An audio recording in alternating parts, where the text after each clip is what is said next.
Movie में एक lamp एक फैमिली के साथ बैठकर खाना खा रहा होता है। फिर एक लेडी उसे इंसानों की तरह अपने साथ नहला रही होती है। अब ये फैमिली उस लैम्प के साथ इंसानों की तरह ट्रीट क्यों कर रही थी। अब इसी के साथ हम देखते हैं कि बहुत सारे घोड़े बर्फीले पहाड़ों पर घूम रहे होते हैं, लेकिन तभी अचानक से उनके सामने कुछ ऐसा आ जाता है जिसकी वजह से वो डर कर वहाँ से भाग जाते हैं। अब वो चीज क्या थी ये तो हम भी नहीं देख पाते, लेकिन एक अजीब सी आवाज हम भी सुन पाते हैं। इसका मतलब ये कि वो कोई जानवर भी हो सकता है। इसके बाद सीन शिफ्ट होकर एक फार्म पर जाता है जहाँ पर हम बहुत सारी शीप्स को देखते हैं और वो भी अचानक से घबरा जाती हैं। उन्हें देखकर ऐसा लग रहा था कि जैसे वो किसी से बचकर भाग रही हो। अब वो एक फार्म से निकलकर दूसरी फार्म में चली जाती है, लेकिन एक शीप पीछे ही रह गई थी और उसकी हालत भी काफी खराब लग रही थी। उसे देखकर ऐसा लग रहा था कि बस वो मरने वाली है। अब यहाँ पर वो सारे शीप्स फार्म में खड़े होकर बाहर देख रहे होते हैं। अब वो बाहर नहीं जा सकते थे क्योंकि बाहर तूफान आ रहा था। इसके बाद हमें उस फार्म के ऑनर दिखाए जाते हैं और वो दो हस्बैंड वाइफ थे। उनमें वाइफ का नाम मारिया होता है। इसके बाद हम देखते हैं कि मारिया और उसका हस्बैंड अपने डेली रूटीन के मुताबिक अपना काम कर रहे होते हैं। यहाँ पर हम नोटिस कर पाते हैं कि असल में यहाँ पर टाइम जंप हुआ है क्योंकि अभी यहाँ पर हरियाली है और धूप निकली हुई है, लेकिन पहले बर्फ पड़ रही थी। उसका सबसे बड़ा सबूत ये है कि शीप्स के बाल भी काट दिए गए। इसका मतलब ये कि काफी टाइम गुजर चुका है। इन दोनों हस्बैंड वाइफ की लाइफ काफी सिंपल थी क्योंकि ये सिटी से काफी दूर एक घर में रहते हैं और इनके पास और कोई है भी नहीं, बस ये खुद हैं और इनकी एनिमल्स हैं। इन एनिमल्स में शीप्स के अलावा उनका एक डॉग था और एक बिल्ली थी। अब यहाँ पर उनके शीप्स बर्थ दे रही थी जिसमें मारिया उनकी हेल्प कर रही होती है। खाना खाते टाइम मारिया का हस्बैंड न्यूज़पेपर पढ़ रहा होता है जिसमें लिखा हुआ था कि टाइम ट्रेवल पॉसिबल है, जिस पर मारिया कहती है कि इसका मतलब है कि जल्दी प्रैक्टिकल भी हो जाएगा। यहाँ पर हम नोटिस करते हैं कि इन दोनों हस्बैंड वाइफ के बीच काफी गैप है। ये किसी मैरिड कपल की तरह तो बिल्कुल भी नहीं रहते, एक दूसरे से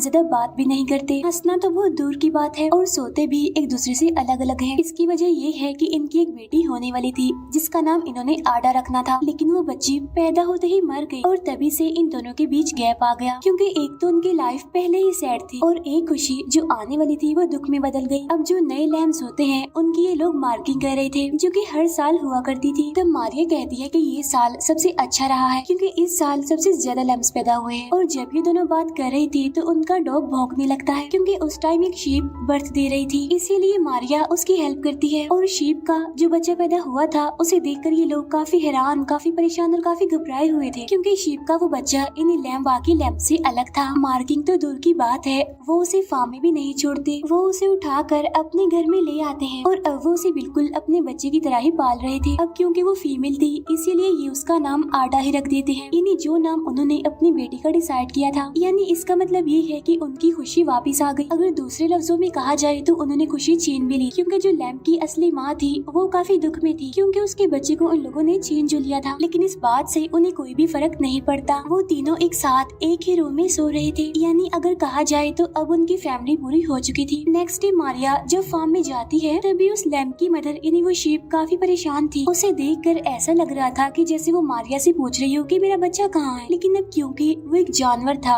और बोल भी नहीं सकता था इसीलिए उन लोगों ने उसका बच्चा उसे छीन लिया। लैम्प को वापस करने की बजाय वो उसे बच्चों की तरह उठाकर घूम रही थी क्योंकि ऐसा करने से उसे काफी अच्छा फील हो रहा था। ये देखकर मारिया का हस्बैंड काफी हैरान होता है, लेकिन जल्दी वो खुद को संभाल लेता है। लेकिन असली माँ को कौन समझाता। नेक्स्ट डे उसकी माँ फार्म से निकलकर उन लोगों के घर के बाहर खड़े होकर अपने बच्चे को आवाज लगा रही थी और बच्चा भी अंदर से सुन रहा था। तभी वो दोनों हस्बैंड वाइफ वहाँ पर आकर उसे भगा देते हैं। वो शीप फिर पूरा दिन चिल्लाती रहती है। वो दोनों तो ऐसे हो गए थे जैसे उन्हें कुछ सुनाई ही ना दे रहा हो। फिर एक दिन मारिया ट्रैक्टर लेकर निकल जाती है और उसका हस्बैंड भी अपने काम में लग जाता है, लेकिन जाते जाते वो घर का दरवाजा बंद करना भूल गया था। और काफी देर गुजर जाने के बाद जब वो घर वापस आते हैं तो उन्हें घर में आडा नहीं मिलता। तो वो दोनों काफी परेशान होने लगते हैं और उसे ढूंढने लगते हैं, लेकिन फिर भी उसका कुछ पता नहीं चलता।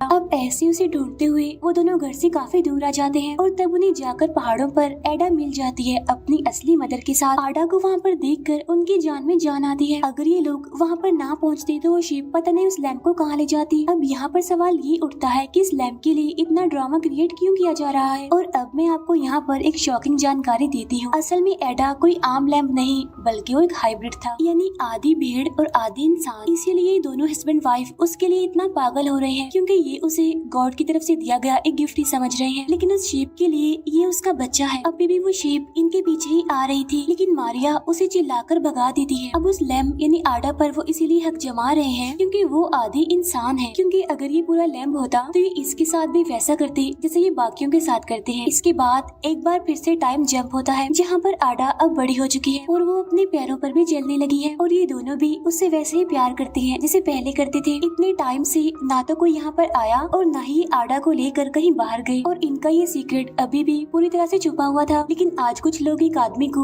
वहाँ पर छोड़ जाते हैं और अब वो आदमी फार्म की तरफ ही जा रहा था। उधर मारिया को काफी अजीब तरह के ड्रीम्स आ रहे थे जिसमें उसे भयानक मेल शीप दिखाई दे रही है और ये शायद उसके लिए वार्निंग थी कि आडा को वापस कर दो। इसके बाद मारिया जब नींद से जागती है तब भी आडा की मदर बाहर खड़े होकर उसे बुला रही थी। अब यहाँ पर मारिया तंग आ चुकी थी, इसीलिए वो एक गन लेकर सीधा उसके पास जाती है। यहाँ पर मारिया को उस पर जरा भी रहम नहीं आता और वो एक ही झटके में उसे शूट करके मार डालती है। इसके बाद वो उसे घसीट कर ले जाती है और एक जगह पर ले जाकर दफना देती है। अब यहाँ पर मारिया सोच रही थी कि लैम्प की माँ को मार कर वो उस बच्चे की हकदार बन गई, यानी अब उन्हें परेशान करने वाला कोई भी नहीं, ऐसा उसे लग रहा था। लेकिन वही आदमी यहाँ तक पहुँच जाता है और वो मारिया को ऐसा करता हुआ देख लेता है और यहाँ पर हमें पता चलता है कि इस आदमी का नाम पीटर है और रात वो वहीं पर ही गुजारता है और सुबह होने पर हमें पता चलता है कि वो आदमी असल में मारिया के हस्बैंड का भाई है। इसके बाद वो सब साथ मिलकर ब्रेकफास्ट करने लगते हैं। तभी वहाँ पर आडा भी आ जाती है और उसे देखकर पीटर काफी हैरान और काफी परेशान होता है। वो कुछ भी समझ नहीं पाता कि आखिर यहाँ पर चल क्या रहा है। यहाँ पर हम देखते हैं कि आडा का एक हाथ इंसानों जैसा है और एक हाथ शीप जैसा। इसके बाद मारिया और आडा नकली माँ बेटी बनकर नहा रहे थे और पीटर उनको चुप कर देख रहा था। आडा को देखकर तो वो हैरान था ही, लेकिन इससे भी ज्यादा हैरान वो इस बात से हो रहा था कि आखिर वो दोनों उसके साथ ऐसे बिहेव क्यों कर रहे हैं। वो तो आडा को ऐसे समझ रहे हैं जैसे वो सच में इनकी बेटी हो। तब तंग आकर वो अपने भाई यानी मारिया के हस्बैंड से इस बारे में पूछता है कि ये सब कुछ यहाँ पर क्या चल रहा है। तब मारिया का हस्बैंड उसे सिर्फ एक ही जवाब देता है, हैप्पीनेस गॉड। वो ये भी कहता है कि तुम जब तक चाहो हमारे साथ यहाँ पर रह सकते हो, लेकिन हमारी जिंदगी से दूर रहना, हमारी लाइफ में किसी भी किस्म का इंटरफेयर मत करना। तब पीटर उसकी बात मान लेता है। वो उन दोनों के साथ काम करवाता था और उनकी फैमिली का ही पार्ट बनता जा रहा था, लेकिन आडा को एक्सेप्ट करना उसके लिए मुश्किल था। यहाँ पर हम देखते हैं कि वो मारिया से बात करने की काफी कोशिश करता है, लेकिन मारिया उसे सीधे मुंह बात नहीं करती। वो मारिया को कहता है कि आडा एक जानवर है न कि इंसान। तब ये बात मारिया को काफी बुरी लगती है। यहाँ पर एडा भी पीटर के सामने जाने से शर्माती है, लेकिन फिर एक दिन वो उसके सामने ड्रम बजाता है, इसीलिए एडा अब उसे घुल मिल रही थी और जब वो उसे घास खिला रहा था तो तभी वहाँ पर मारिया का हस्बैंड आ जाता है और ये देखकर वो अपने भाई पर काफी गुस्सा करता है, क्योंकि वो तो आडा को अपने बच्चों की तरह ही समझते थे और उनके बच्चे को कोई जानवर की तरह ट्रीट करेगा तो उन्हें बुरा तो लगेगा ही। और ये बात पीटर को भी अच्छी नहीं लगती। नेक्स्ट डे जब वो लोग सो रही थी तो पीटर एडा को लेकर वहाँ से चला जाता है। उसके हाथ में एक गन भी थी, जिसे देखकर हम समझ जाते हैं कि वो काम तमाम करने वाला है, यानी वो एडा का खेल खत्म करने वाला है और वो एडा पर गन पॉइंट भी कर देता है। उधर मारिया एडा को वहाँ पर ना पाकर काफी घबरा गई थी और जब वो पूरे घर को चेक करती है तो उसे आडा मिल जाती है पीटर के साथ। आडा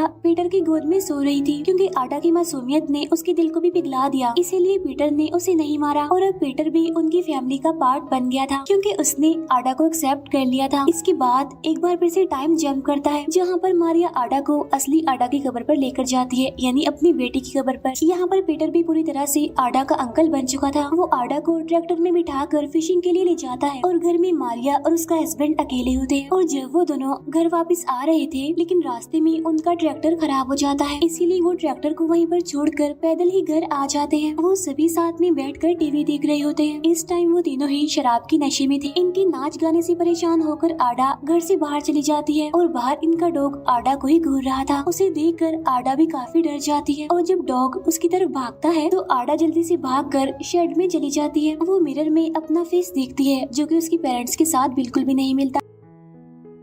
यहाँ पर हम नोटिस करते हैं कि उन लोगों की गन गायब थी। अब मारिया का हस्बैंड सो जाता है और आडा भी उसके साथ सो रही होती है, लेकिन अभी भी उसे काफी डर लग रहा था। तब मौके का फायदा उठाकर पीटर मारिया को ब्लैकमेल करता है, ये कहकर कि मैं इस लैम्प की असली माँ को जानता हूँ जिसे तुमने मार दिया, मैंने देखा था। अब क्योंकि मारिया नहीं चाहती थी कि आडा को उसका सच पता चले, क्योंकि अगर ऐसा हुआ तो उनकी फैमिली टूट जाएगी, इसीलिए वो पीटर की बात मानने के लिए एग्री हो जाती है। लेकिन असल में ये उसकी एक ट्रिक थी, क्योंकि इसके बाद वो पीटर को एक रूम में बंद कर देती है। नेक्स्ट डे वो अपने हस्बैंड के जागने से पहले ही पीटर को बस में बिठाने के लिए उसे ले जाती है और पीछे से आडा ही मारिया के हस्बैंड को नाश्ता देती है। इसके बाद वो दोनों ट्रैक्टर को वापस लाने के लिए चले जाते हैं। मारिया का हस्बैंड आडा को बता रहा होता है कि अगर कभी तुम गुम हो गई तो कैसे घर आ सकती हो, क्योंकि यहाँ पर पहाड़ है तो तुम इजीली वापस आ सकती हो। मारिया जब घर वापस आती है तो उसे घर में वो दोनों ही नहीं मिलते और तभी अचानक से उसे गोली चलने की आवाज आती है। इसीलिए वो उसी तरफ भागती है जहाँ से गोली की आवाज आई थी। असल में वो गोली मारिया के हस्बैंड की गर्दन में लगी थी। अब क्या ये गोली आडा ने चलाई थी? बिल्कुल भी नहीं, क्योंकि वो गोली चलाई होती है एक बड़े हाइब्रिड ने, आधा शीप और आधा इंसान। यहाँ पर आडा मारिया के हस्बैंड को मरता हुआ देखकर रो रही थी तो वो बड़ा हाइब्रिड उसे अपने साथ ले जाता है। मारिया का हस्बैंड भी उसे रोकता है लेकिन उसका कोई भी बस नहीं चलता। उसकी आंखों के सामने ही वो आडा को ले जाता है। साथ साथ आडा भी काफी दुखी थी। इसके बाद मारिया भी अपने हस्बैंड के पास पहुँच जाती है लेकिन वो इतना इंजर्ड था कि उसे कुछ भी बताने के काबिल नहीं था और अब देखते ही देखते वो मर जाता है। और अब मारिया को कभी भी पता नहीं चल पाएगा कि आखिर उसके हस्बैंड को किसने मारा था और आडा कहाँ चली गई। वो सोच रही होती है क्या पता आडा ही इसे मारकर चली गई हो। अब यहाँ पर उनकी सारी खुशियाँ चली गई और दुख फिर से आ गया। और अब यहाँ पर मैं आपको कुछ इम्पोर्टेंट पॉइंट्स बता देती हूँ। असल में वो हाइब्रिड बच्चा यानी आडा उस बड़े हाइब्रिड का था, यानी जिसने मारिया के हस्बैंड को मारा था। और मूवी की स्टार्ट में भी हमें उसी का पॉइंट ऑफ व्यू दिखाया गया जब वो पहाड़ों से होता हुआ फार्म की तरफ जा रहा था और जब घोड़े उसे देखकर भाग गए थे। जब वो फार्म पर पहुंचा तो शीप्स उसे डरकर भाग रही थी लेकिन एक भेड़ को उसने पकड़ लिया जिसकी हालत काफी खराब थी क्योंकि उसने उसके साथ कुछ कर दिया था। फिर उस शीप ने